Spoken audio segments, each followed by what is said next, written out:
দর্শক স্বাগত জানাচ্ছি আমাদের নিয়মিত আয়োজন এখন প্রকাশ অনুষ্ঠানে। ভোরের নতুন আলোয় ঐতিহ্য আর সংস্কৃতির মেলবন্ধনে বর্ষবরণ উৎসবে মেতেছে গোটা দেশ।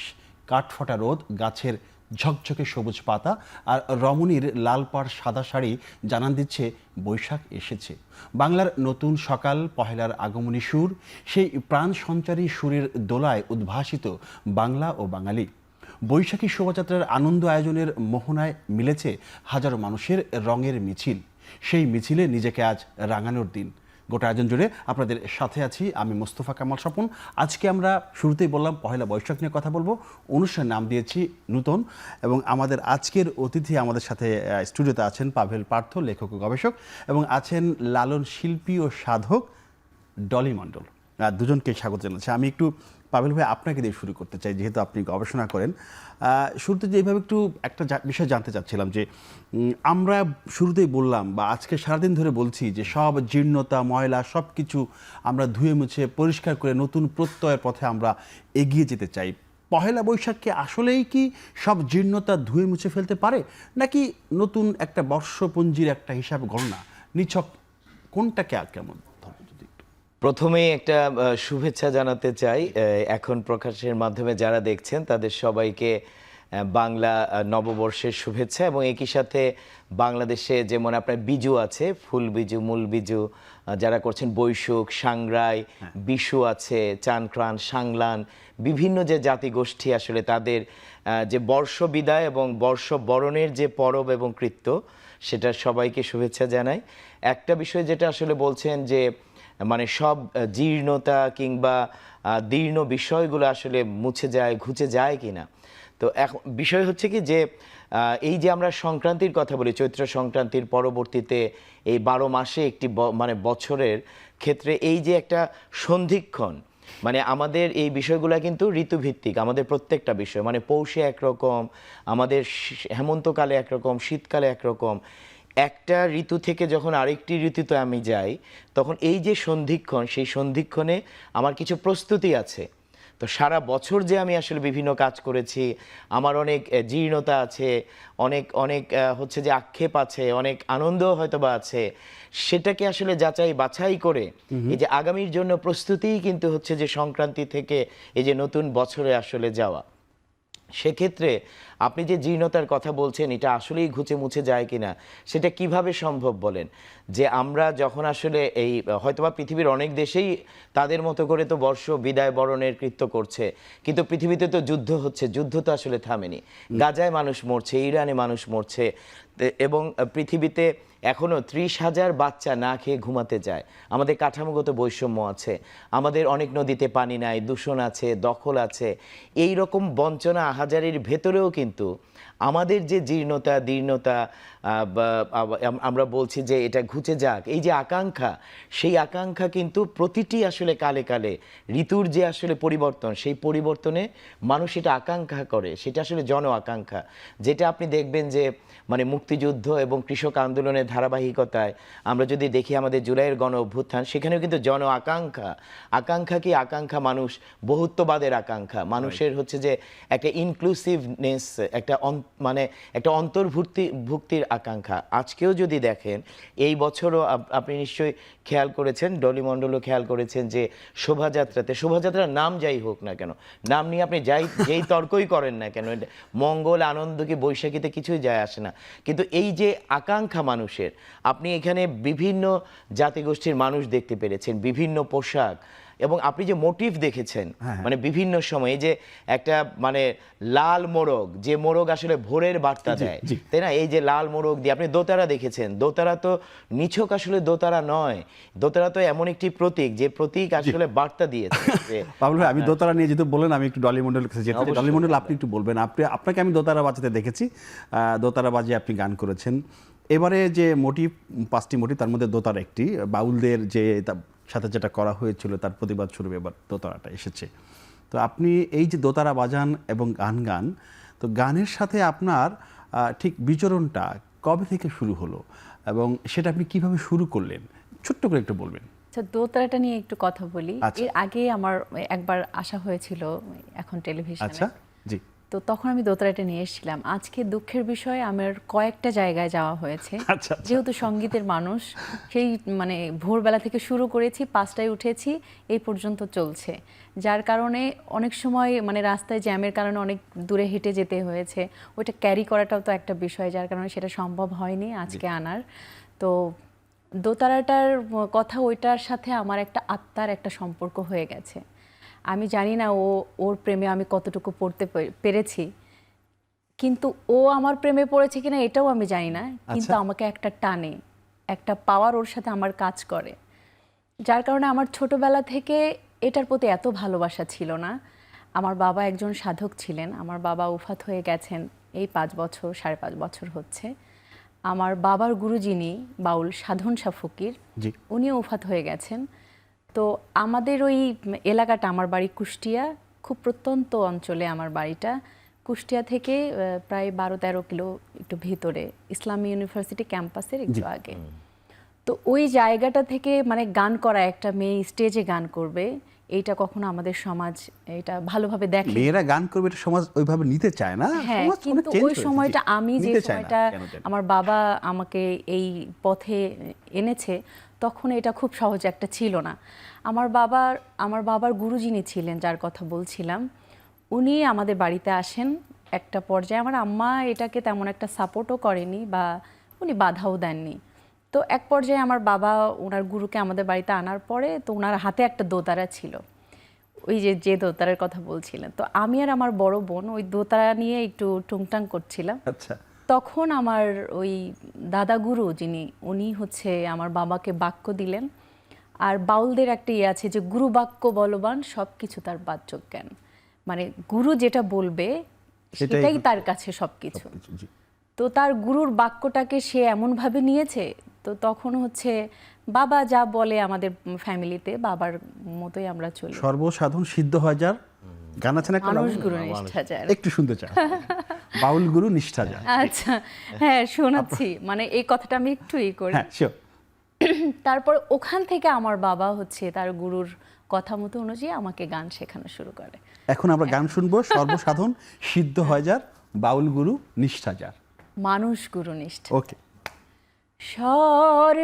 সর্বসাধন সিদ্ধি হয় তার, সর্বসাধন সিদ্ধি হয় তার, মানুষ গুরু নিষ্ঠা যার, ভবে মানুষ গুরু নিষ্ঠা যার। যারা গুরুপ্রেমী মানুষ, আচ্ছা। যারা গুরু ভক্ত মানুষ, মানে তাদের কাছে আমি যেটা বলছিলাম, আমার বাবা যেমন এটাকে এমনভাবে নিয়েছে। আমার বাবা যখন আমাকে গান শেখায়, এমনও হয়েছে আমার বাবার কলার বাগান ছিল, অনেক বড় কলার বাগান ছিল, কলা ধরেছে, মানে সেই বাগানটা তারা একদম কেটে দিয়েছে, কিন্তু মানে এত অত্যাচার সহ্য করেছে, তারপরেও আমার বাবা এটাকে এমনভাবে ভালোবেসেছে, যার কারণে আমি এই পর্যন্ত এসেছি। আজকে আমি আপনাদের ডলি মণ্ডল, আপনারা আমাকে ভালোবেসেছেন।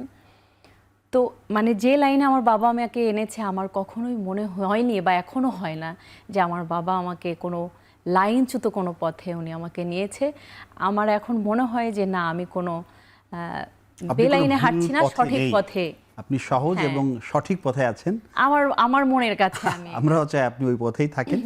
একটা বিরতি নিয়ে এসে বাকি আলোচনা একদম। করতে চাই। দর্শক, একটা বিরতি নিচ্ছি, ফিরছি শিগগিরই, সাথে থাকুন।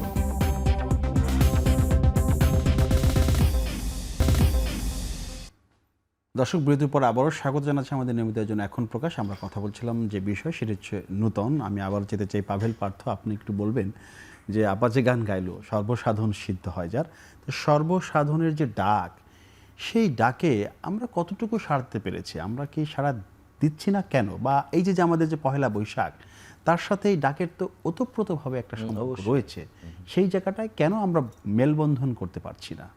একটা বিষয় প্রথমে ধন্যবাদ জানাই যে এই সর্বসাধনের বিষয়টাকে আবার সামনে নিয়ে আসার জন্য আমাদের, কারণ আমরা কোনো না কোনোভাবে তো এই পৃথিবীতে একটা যে আমরা বলি মহাবয়ানের অংশ, তাই না, একটা সর্বসাধনার অংশ, কিন্তু কেন আমরা সর্বসাধনার মানে অংশ হয়েও সেই সর্বসাধনাকে আঘাত করছে, চুরমার করে দিয়ে বিভিন্ন কাণ্ড আসলে ঘটায়।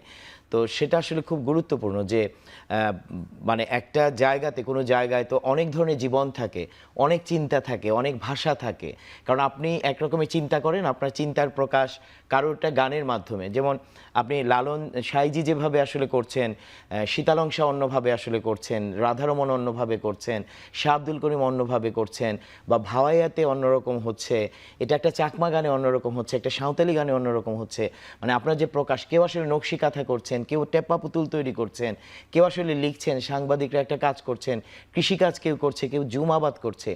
এই যে প্রকাশ, সাধনার যে প্রকাশ, সর্বসাধনার, এবং সেটার গুরুত্বপূর্ণ জায়গাটা হচ্ছে মানে আমাদের যে ঋতুভিত্তিক আচার পার্বণ, আমাদের যে আসলে এই কৃষি উৎপাদন ব্যবস্থা, যেটা আসলে একদমই গ্রামীণ জায়গা থেকে তৈরি হয়, এই যে গান বা আমরা অন্য যাই বলি, মানে আমরা আমাদের কাথা বলি, আমাদের বয়ন বলি, বুনন বলি, সবগুলো কিন্তু একটা সর্বসাধনার অংশ। মানুষ একটা সর্বসাধনার ভেতর দিয়ে যোগাযোগ তৈরি করছে আসলে শুধু অনেক মানুষের ভেতরে, অনেক সংস্কৃতির ভিতরে এবং প্রকৃতির ভিতরে, প্রাণ প্রকৃতির ভিতরে। আপনি দেখেন যে শোভাযাত্রাতেও শুধু মানুষ তো অংশগ্রহণ করেনি, একই চেহারার মানুষ তো নয়, এখানে শুধু বাঙালি তো নয়, এখানে চাকমা, মারমা, ম্রো, সাঁওতাল, মান্দি, সবাই, সব ধর্ম বর্ণের মানুষ, বিভিন্ন বয়সের মানুষ, শিশু, প্রবীণ এবং নারী, পুরুষ, অনেক রকমের মানুষ তো এসেছে। এবং একই সাথে শুধু মানুষ তো নয়, এখানে মোরগ আছে, বাঘ আছে, পাখি আছে, মাছ আছে। এই যে প্রাণ প্রকৃতির সবাইকে নিয়ে একটা সর্বজনের, সর্বপ্রাণের আসলে মিলন, যেটা সর্বসাধনার অংশ, সেটি কিন্তু আমরা আসলে অনেকেই হয়তো বা মানে বাংলাদেশে যেটা আসলে তৈরি হয়েছে বা বিভিন্ন সময় তৈরি হয়, এই সর্বসাধনার যে বার্তা, সর্বসাধনার যে একটা বিরল চর্চা মানে আমাদের এই দেশে গড়ে উঠেছে বা বিভিন্ন জায়গায় মানুষ করছেন, সেটা কৃষিকাজ থেকে শুরু করে এই যে গান, মানে যেটা আপনি কোনোভাবেই বিচ্ছিন্ন করতে পারবেন না, মহামিলন। এবং এই যে আমরা চৈত্র সংক্রান্তি থেকে আসলে আমরা এই মানে বর্ষবরণের কথা বলছি, আপনি দেখেন তিতা শাক, বিভিন্ন ধরনের তিতা শাক, কাঁচা আম, এই যে পাহাড়ে খাচ্ছে পাঁচজন, এই যে আমার প্রকৃতির সাথে আসলে গ্রহণ করছি, আমার সাধনা তো এটা। এবং আমি যেভাবে গান হয়, ঠিক কৃষকের সাধনা, টেপা পুতুল একটি সাধনা, এই যে সর্বসাধনা, সেই সর্বসাধনার আওয়াজকে বারবার যারা আসলে চুরমার করে দিতে চায়, তারা যে বার্তাটি আসলে জানায়, এটি একটি ভুল বার্তা, এটি একটি অন্যায় বার্তা। এটি সারা দুনিয়াতে যারা যুদ্ধকে জারি রাখে, যুদ্ধকে জায়েজ রাখে, মানুষের উপরে জুলুমকে জায়েজ রাখে, নদীর উপরে জুলুমকে জায়েজ রাখে, পাহাড়কে হত্যা করে, বন কেটে ফেলে, আপনি দেখেছেন যে 7 বস্তা পাখি হত্যা যারা করতে পারে, তারাই আসলে দোতারা ভেঙে ফেলে, তারা ছায়ানট তছনছ করে ফেলতে পারে, তারা মানে কোনো একটা মাজার ধ্বংস করে দিতে পারে, কোনো একটি মানে আখড়ায় হচ্ছে যে তারা আসলে হামলা করে। কারণ এই যে হামলা, এই যে হচ্ছে যে আপনার সর্বসাধনার ডাককে অস্বীকার করা, এটাও কিন্তু আসলে একই জায়গায়। আবার গরিষ্ঠভাগ মানুষ, শুধু বাংলাদেশ নয়, সারা পৃথিবীর মানুষ প্রাণ প্রকৃতির সাথে একটা সর্বসাধনার অংশ হয়ে আছে। আমাদের যেটা আসলে জরুরি, আমাদের পাঠ্যপুস্তকে নতুন প্রজন্মের জন্য এই বার্তা, সর্বসাধনার বার্তা, যেটি এই ভূখণ্ডে জারি আছে এখনও, যে মানুষেরা কৃষক থেকে গ্রামীণ সমাজ, শিল্পী সমাজ, আমাদের যারা লোকশিল্পী আছেন, তাদের যে বার্তা, সেটিকে আরও অনেক জোরদারভাবে আনা জরুরি। গণমাধ্যম এখানে খুব গুরুত্বপূর্ণ ভূমিকা পালন করতে পারে, এবং অবশ্যই রাষ্ট্র আসলে এই সর্বসাধনাকে নিরাপত্তা দিতে হবে। নিরাপত্তা দিলে এটাতে আমরা সবাই অংশ নিতে পারি, যেটি সারা দুনিয়ার জন্য একটা গুরুত্বপূর্ণ বার্তা হতে পারে আমাদের মঙ্গলের জন্য। আপনি একটু বলবেন, আপনি তো যেহেতু গান করেন, আপনারা দীর্ঘদিন ধরে গান করে আসছেন, বলা হয় যে বিশুদ্ধ গান, ভালো গান, সুরের গানের জন্য দর্শকদের, যারা গান শুনবে, শ্রোতাদের, তাদের ভালো কান তৈরি করতে হবে। হ্যাঁ, সেই কানটা আসলে আমরা কীভাবে তৈরি করব? বিশুদ্ধ গান, ভালো গান শুনতে শুনতে তো সেই কানটা তৈরি হয়। তো আমরা যদি বিশুদ্ধ গান, ভালো গান না শুনি, তাহলে সেই কানটা কিভাবে তৈরি হবে?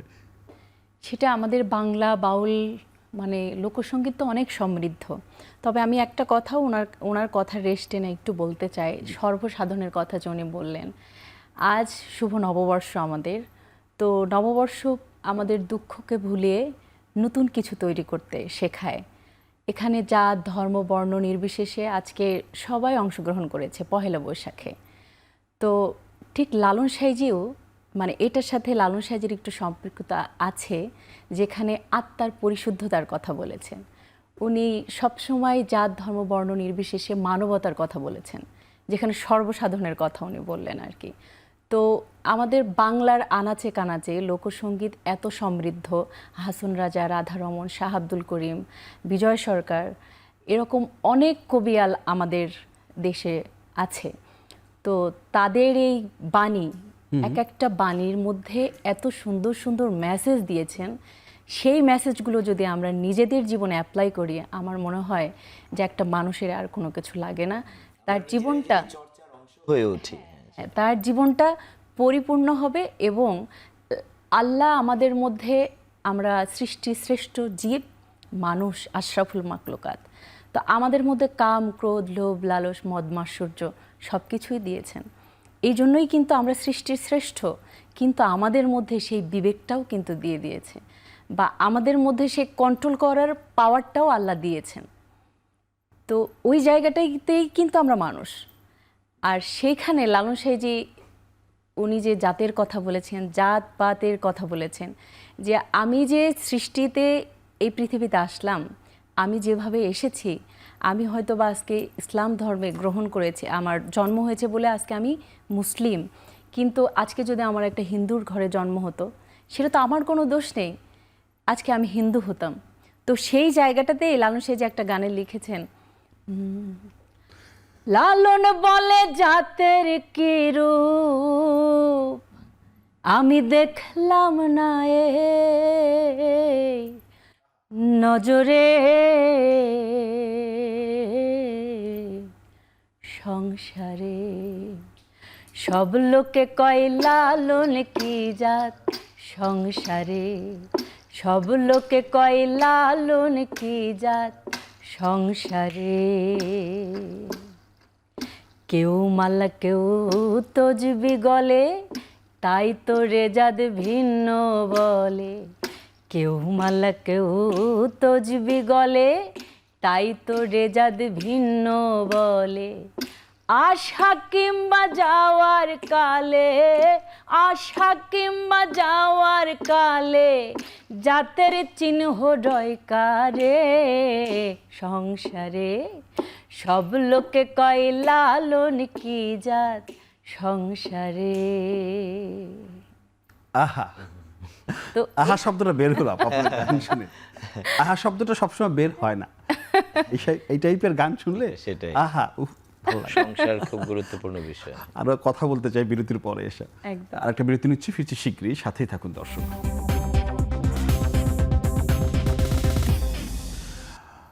বিরতির পর আবারও ফিরলাম আমাদের আলোচনায়। আমরা কথা বলছিলাম নতুন নিয়ে। পাভেল পার্থ যেমনটি ডলি আপা গান গাইলেন যে সংসার নিয়ে, লালন জাত নিয়ে গান গাইলেন। তো লালন যে সংসারের কথা বলেছেন, সাইজি যে সংসারের কথা বলেছেন, সেই সংসারে কি আমরা আছি? সেই সংসারে কি আমরা থাকতে পারছি? আমাদের পারিপার্শ্বিকতা, আমাদের সমাজ ব্যবস্থা, সব মিলিয়ে আপনার মানে মন্তব্য জানতে চাচ্ছিলাম যে গত 17 মাসে যেটা হয়েছে, মানে বিশেষ করে বা তার আগে পরে অনেক সময় যা হয়েছে, হচ্ছে, হ্যাঁ, অনেক সময় সেই সংসারটাকে আমরা পাচ্ছি কিনা? এটা নিশ্চয়ই ডলি আপারও মনে হয় কিনা, উনি যেহেতু একরকমের সাধনার ভেতরেও আছেন। কিন্তু আপনি যেটা আসলে বলছেন যে লালন সাইজির যে সংসারের যে আসলে ধারণা, যেখানে সব জাতের কথা আসলে বলেছে। এখন জাত তো শুধুমাত্র মানে মানুষও নয়, কিন্তু মানে সেটা পশু পাখি প্রাণ প্রকৃতি সব কিছু নিয়ে আসলে একটা সংসারের কথা বলেছেন। আমরা কিন্তু আসলে এই সংসারকে আসলে রাখতে পারছি না, মানে এই সংসারকে রাখতে পারছি না। আমরা অনেক রকমের মানুষ, যারা ভিন্ন মতের মানুষ, কিংবা যারা ভিন্ন চিন্তা করছেন, কিংবা যাদের সংস্কৃতি ভিন্ন বা ভাষা ভিন্ন, এরকম মানুষদের উপরে কিন্তু আসলে জুলুম হয়েছে, নির্যাতন হয়েছে। আপনি দেখেছেন যে বাংলাদেশে প্রচুর হচ্ছে যে সুফিবাদী মানুষের উপরে আক্রমণ হয়েছে, নির্যাতন হয়েছে, বাউলদের উপরে হচ্ছে যে অনেক আক্রমণ হয়েছে। এবং আমি কখনো দেখিনি যে বাউল বা শিল্পীরা কারোর সাথে মারামারি করছে, কাউকে আঘাত করেছে। আমি এবং এখানে একটু বলতে চাই, অন্যান্য যে জাতিগোষ্ঠী তাদের উপরে হয়েছে। তো লালনের এই যে সংসার, সেই সংসারের মানে সকলের নিরাপত্তা কিন্তু আমাদের সমাজ রাষ্ট্র আসলে করতে পারেনি, সুরক্ষা গলি আপা দিতে একটু পারেনি। বলতে চাচ্ছিলেন, জি একটু হ্যাঁ, আপনি। আমি এখানে একটু বলতে চাই যে যারা বাউল, তারা কিন্তু কখনোই চায় না যে আমাকে 5 বিঘা জমি দাও, তারা কখনোই চায় না যে আমাকে খাওয়ার জন্য আমার বড় ডাইনিং টেবিল দাও। আচ্ছা। তারা শুধু একটু চায়, তারা প্রাণ খুলে একটু বাঁচতে চায়, একটা বটবৃক্ষের মতো একটা ছায়া চায় যেখানে তাদের কেউ কখনো বিরক্ত করবে না। তারা যেন নির্দ্বিধায় ঈশ্বরের সাধনা বা নিজের মধ্যে যে অচিন পাখি, নিজের মধ্যে যে পাখি, তার সাথে যেন কথা বলতে পারে। আর যে বাউল তার কণ্ঠে যখন মানবতার কথা বলে, যার কণ্ঠে দেশের কথা বলে, যার কণ্ঠে সংস্কৃতির কথা বলে, লোক সংস্কৃতির লোক ঐতিহ্যকে যে তুলে ধরে, সে কখনো মানুষের ক্ষতি করতে পারে না। বাবলু ভাই, আপনার কাছে আসবো আমি। আপা অচিন পাখির কথা বলেছে, আমার একটা গান মনে পড়ছে আমাদের, খাঁচার ভেতর অচিন পাখি, পাখি কেমনে আসে যায়, একটু আমি একদম শুনতে তাই। চাই। তারে ধরতে পারলে মন বেড়ি, ধরতে পারলে মন বেড়ি দিতাম পাখির পায় কমনে আসে যায়, খাঁচার ভেতর অচিন পাখি কমনে আসে যায়। আপা আসবে আপনার কাছে, আমি যেতে পাবেল ভাই, আপনি একটু বলবেন এই যে আমি যেটা মানে বলছি। এই গানের একটা জায়গা থেকে আসি, সেটা হচ্ছে যে এই অচিন পাখিকে ধরতে গেলে মানে সাইজি যেটা বলছেন যে মনোবেরি দিতাম পাখির পায়, যেটা আপনি প্রশ্ন করেছিলেন, আমরা তো মনোবেরি দিচ্ছি না, আমরা তো আসলে লোহার বেরি দিচ্ছি, আমরা বৈষম্যের বেরি দিচ্ছি, এবং আমরা হচ্ছে যে আপনার যন্ত্রণা চাপিয়ে দিচ্ছি, নিপীড়ন চাপিয়ে দিচ্ছি। মানে আমরা যে কারণে এই সংসারের মধ্যে যে জগৎ সংসার, আমরা অন্যকে আসলে সহ্য করতে পারছি না, বা অন্যের উপর অত্যাচার করছি, বা তার এটা ভেঙে দিচ্ছি, এটা হচ্ছে যে লুটপাট করছি, এটা কিন্তু আছে। কিন্তু এই যে মনোবেরি, মানে এটা যে একটা গভীর মানে রূপক, সেই মনোবেরি মানে আপনার একটা আত্মিক সম্পর্ক, সাধনার সম্পর্ক তৈরি হবে সেই পাখির সাথে বা সেই প্রাণীর সাথে। এই আত্মিক সম্পর্কটা আসলে আমরা তৈরি করতে পারছি না। মানে যে ঘটনার কথা বলছি, যে একটু সময় একটু বলবেন আপনি, সময় বিরতি নিব, তার আগে একটু বলে দিই, বলে যান আপনি। সেটা হচ্ছে ধরুন আমি চোখ বন্ধ করলে আমি আমার সেই গ্রামীণ মেলা খুঁজে পাই, যে মেলায় আমার অনেক কুটির শিল্প, আমার অনেক গরু ঘোড়া, আমার ঘুড়ি, আমার খেজুরের গুড়ের আপনার জিলাপি, পাশে এক জায়গায় একটা বাউল গান গাচ্ছে, হ্যাঁ, এগুলো আমি চোখ বন্ধ করলে দেখতে পাই, কিন্তু চোখ খুললে আমি এগুলো দেখতে পাই না। আমি এখন কেন দেখতে পাই না? সেখানে তো প্লাস্টিকের পণ্য আমি দেখতে পাই। অবশ্যই এগুলো মানে কিভাবে এই যে এটাও কিন্তু একটা ধারাবাহিকতা, যে কৃষিকে যেভাবে আসলে বদলে ফেলা হয়েছে জোর করে। তো এই বাংলাদেশের যে গ্রামীণ মেলাগুলো, এগুলো কিন্তু আমাদের মূলত একটা কৃষি পরম্পরার অংশ। সেখানে বাংলাদেশের কৃষক, গ্রামীণ যে শিল্পী সমাজ, তারা তাদের উপকরণ বিক্রি করতে আনেন, এখানে একটা সংযোগ ঘটে। কিন্তু আমরা এখন যেটা দেখতে পাই যে মেলার একটা বড় রকমের বাণিজ্যিক কর্পোরেটায়ন ঘটেছে, যে প্রত্যেকটা মেলার চেহারা এক। আপনি হাওর, বরেন্দ্র, বিল, পাহাড়, বিভিন্ন জায়গায় মেলার কিন্তু ভিন্নতা ছিল। কোথাও আসলে তিলের খাজা, কোথাও আসলে চমচম, কোথাও তাঁতের শাড়ি, কোথাও জামদানি, কোথাও টাঙ্গাইল শাড়ি, কিংবা কোথাও লুঙ্গি, গামছা, কোথাও কৃষিজ উপকরণ, বিভিন্ন কিছু পেতেন। তো এই যে আপনি টেপা পুতুল, এই যে কদমা, বাতাসা, বিভিন্ন কিছুর কথা বলছেন। কিন্তু এখন বাংলাদেশের যত মেলা টিকে আছে, সব মেলার চেহারা আসলে একরকমের, সব প্লাস্টিক, খুবই হচ্ছে যে আপনার বিপজ্জনক পণ্য। এবং ঠিক এইভাবে আমরা আমাদের শিশুদের কাছে ভুল বার্তা দিচ্ছি। বাংলাদেশের মানুষ তার যে সংস্কৃতির শক্তি, তার যে উৎপাদনের শক্তি, সেটার সাথে আসলে কোনো ধরনের পরিচয় ঘটছে না। যে কারণে এই শিশু, তরুণ, যুবরা বাংলাদেশের মানুষের যে চিন্তাধারা, যে দর্শন, যেটা হচ্ছে যে সর্বসাধনা, কিংবা এই যে সংসারের যে ধারণা, জাতের যে চিহ্ন, তার সাথে আসলে সংযোগ স্থাপন করতে পারছে না। এটা কিন্তু একটা বড় ধরনের কমিউনিকেশন গ্যাপ। এবং এই কমিউনিকেশনের গ্যাপ যদি আসলে আমাদের দূর করতে হয়, তাহলে সেই সর্বসাধনার জায়গায় যদি আসলে যেতে হয়, অবশ্যই ঋতুভিত্তিক যে আচার কৃত্য পার্বণগুলো আছে, চৈত্র সংক্রান্তি কিংবা এই যে বর্ষবরণের উৎসবগুলো, এটি মাধ্যম হতে পারে। কিন্তু গণমাধ্যম সহ আমাদের একাডেমি, আমাদের শিক্ষা প্রতিষ্ঠান, আমাদের সমাজ, রাষ্ট্র, সকল শ্রেণীবর্গ, পেশার মানুষের কিন্তু একটা সংযোগ ঘটাটা জরুরি, যে আমাদের ভাষা কি, আমাদের যোগাযোগের ভাষা কি, আমরা কোন মাধ্যমে কথা বলি, আমাদের পূর্বজনেরা আমাদের কি বার্তা দিয়ে গেছেন, তাদের ভাষার ব্যাকরণ কি, তারা কিভাবে আসলে কথাটা বলছেন। এটা ভুলে গিয়ে আজকে আপনি দেখবেন সেটা হচ্ছে যে আমাদের মেলা বারবিময় হয়ে গেছে, যে বারবি ডল। কিন্তু আমাদের তো মাটির টেপা পুতুল, তার যে আসলে শক্তি, তার যে স্পর্ধা, এটি তো আসলে আজকের তরুণ প্রজন্মের জানা বোঝা ডলি আপা, হ্যাঁ ডলি আপা, এই এবং সেই মাটির জায়গাতে টেপা পুতুল আমরা হারিয়ে ফেলছি কেন? বারবি ডল দখল করে ফেললো কেন আমাদেরকে মেলাগুলোতে? মানে আপনার কোনো মন্তব্য আছে কিনা, বা আপনি কিছু বলবেন এখানে কিনা এটা নিয়ে? আমি একটু বলতে চাই, আগে দেখা যেত যে লালন সাইজির আখড়ায় একতারা আর ডুগি দিয়ে গান হতো, সাথে একটা মন্দির আছে। আচ্ছা, হ্যাঁ। তো এখন আর সেটা হয় না। এখন তো অনেক এখন কি হয়, আমরা ফিউশন করতে যাই। ফিউশনটা কি হয় ঠিকমতো? না, আমি বলতে চাচ্ছি যে আমি খুব ছোট মানুষ, কিন্তু আমার মানে ক্ষুদ্র জ্ঞানে আমি যতটুকু বুঝি আর কি। তো সেই জায়গা থেকে ফিউশন আমরা কেন করি, বা এখন দেখবেন যে আমার বাবারা বাটন ফোন চালাতো বা অ্যান্ড্রয়েড ফোন এখন আসছে। এখনকার যারা জন্ম নিচ্ছে তারা কিন্তু ওই 5-6 মাস বয়সে বা 1 বছর বয়সে কিন্তু আমার থেকে ভালো তারা অ্যান্ড্রয়েড ফোন চালাতে পারে। কিন্তু যখন যে সময়, তো এখন একজনের হাতে গিটার আছে, ওই গিটারের সাথে আমার একতারা আর ডুগির যদি একটা মিল বন্ধনে যদি একটা নতুন কিছু সৃষ্টি হয়, তো সেটা তো ভালো কিছু। তো আমি চাই যে ট্যাপা পুতুল যদি থাকে, তার সাথে যদি প্লাস্টিকের পুতুলও থাকে পাশাপাশি, তাহলে আমরা তখন কম্পেয়ার করতে পারবো। তখন আমাদের সন্তান সেটা বুঝতে পারবে যে না, আমরা আমাদের সংস্কৃতি কোনটাকে আমরা ধরে রাখবো, কোনটা নিরাপদ তার জন্য, মানে সেই নিরাপত্তার বিষয় সেটা। গভীর কথা। বিরতির পরে এসে বাকিটা শুনতে চাই। দর্শক, আরেকটা বিরতি নিচ্ছি, ফিরছি শিগগিরই, সাথেই থাকুন।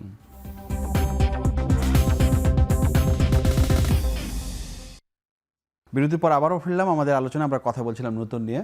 আপা, মিলন হবে কত দিনে, মিলন হবে কত দিনে, আমার মনের মানুষেরই সনে, আমার মনের মানুষেরই সনে। বাহ বাহ বাহ। আপা, এই গানটা আমি শুনতে চাই আপনার কাছে। চাতক পায়হর নিশি চেয়ে আছে কালো শশী, আমি হব বলে চরণ দাসী, হব বলে চরণ